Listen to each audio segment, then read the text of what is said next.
think you don't have a right to not be offended.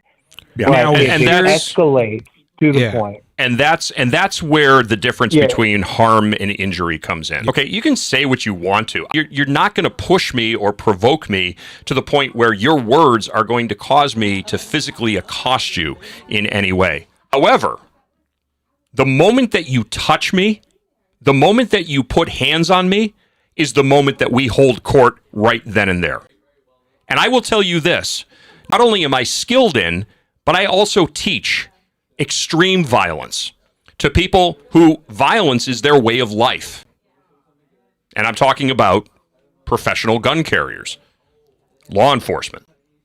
These are people who, again, they don't respond to anything other than behavior. So I think this is important.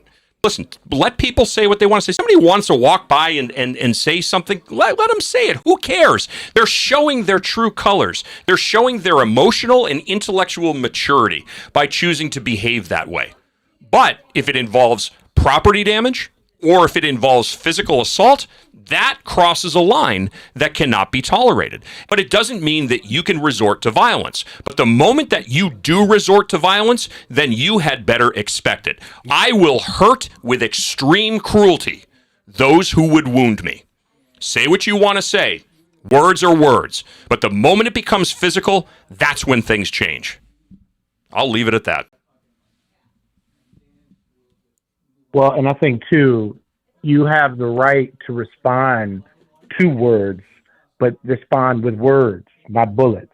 Now, as you just said, when things escalate to a different level, that requires a different response.